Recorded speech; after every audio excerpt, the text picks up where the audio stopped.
Well, certainly spring is here now, and I am here with Kevin from the Regional Water Providers Consortium. And Kevin, you're going to go over some things that really we can still pay attention to, even though we have a lot of rain, we can still pay attention to with water. Very, very much so. This is a really good time to start bringing your system into shape, to make sure that you check your faucets and look for leaks and stuff. Not time to turn it on yet. Mother Nature's providing us plenty Right. of moisture. You know, but it's a good time to get everything tuned up so that you're ready to go when the hot season starts. So let's start first of all with something I think every house probably has, is a faucet. Faucets are one of the most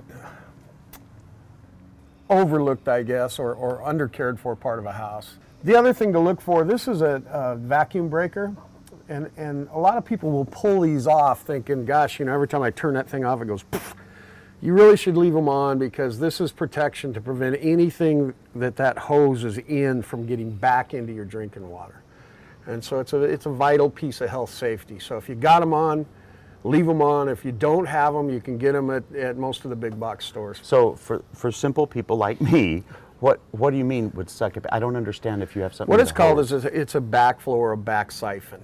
And what happens when the pressure in the main line out in the street is drawn down to a point to where the pressure inside the house is lowered, then what's in the hose gets siphoned back into the house. And this thing stops that. Stops that. Because it could bring in something you might not want in that You system. could be mixing chemicals and the phone rings, Okay. and you lift it up and a main breaks or a fire truck hits there, and all of a sudden all of that stuff goes back into your house. And though a lot of new houses have this automatically, if Pretty they do, much. don't take it off. Yep. And if they don't, you might want to get one. Yes, very, very important part of maintaining your home safety. Nice, home nice. health. All right, so that's the backflow device. What else should we be paying attention to on our faucets? Faucets are often overlooked in the wintertime. They really should be covered.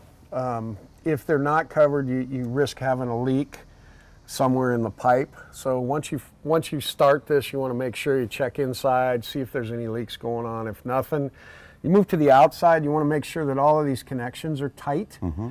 Oftentimes over time they will wear out. It's a good idea to unscrew them, reapply plumber's tape. It's a white, thin, sticky tape that goes around it, and reapply that to prevent any leaks coming out. You want to make sure that your connection to your hose is tight.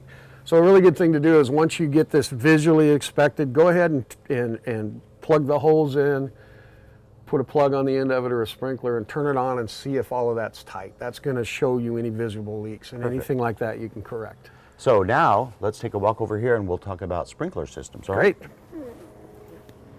All right, Kevin, we're standing at a hole in the ground. We are. We've talked about backflow devices. Now we're talking about backflow assembly, but that's different. Correct. This is a testable double check valve is the correct name for it. These are common around the Portland area, more common than anything. This is a testable assembly, which means that every year you should have it tested to see that it functions. Okay. And it serves the same principle or the same Function as the... Thank you. You're welcome. function as the device, except that it's a much more technical and a much more highly specialized thing. Because we have the ability, again, in a backflow event to draw in what's coming through that sprinkler system, this prevents that from getting back into the house. Okay, so now we've covered that, but now the key is we're going to take one more stop, go somewhere else, and look at how the brains of this whole thing works, right? Right. All right, let's do that. Okay. Okay, Kevin, this is the brains of the system, isn't it, basically? Well, it's the artificial brain. Your brain is what's going to run this. So it's the brains that run it in your absence. So what does one do to prepare this? Basically what you want to do is you want to, and each of these controllers is going to be different, Right. but they speak the same language. So you're going to want to make sure from last year you had it set at a particular thing. You want to make sure you revisit what that is. So this is your start time here. Your run time is the individual zones, how long they go. Sure. Your water days is how many days a week. And we all had it set a certain way in the fall before we shut down. We want to make sure that that's an appropriate schedule as we start in. When you get done, running each zone individually is a good idea so that you can actually physically take a walk, take a note paper, write down what you see. If you're capable of fixing it, then feel free to fix it and go for it. But at least if you have to hire a contractor or a service provider, you have a list Right. already of what you'd like done.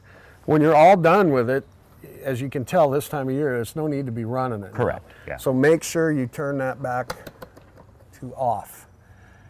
And when we do this in the spring, we don't want to think that we did it once and we're done. This should be done about once a month or once every 6 weeks throughout the year to make sure because the weather's changing. Exactly. Okay. And you're going to change the schedule. And then the other thing is, moving parts naturally get out of whack. Right. And so, I personally don't like to spend my money watering the street. So, Correct. Going around and checking that every so often to make sure your heads are adjusted right and working right is going to save you money in the end. The website, the Regional Water Providers website, has a great checklist, doesn't it? They do, absolutely. There's an entire step-by-step program laid on there on how to check your system, how to make sure it's operating properly.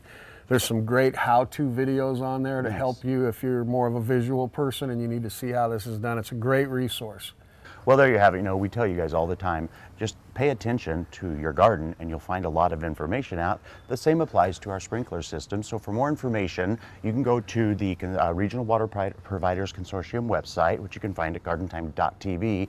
Gather a whole bunch of information and make sure your sprinkler systems work and make your garden as beautiful as you work to make that. Thank you so much, Kevin. You're welcome. Take good care.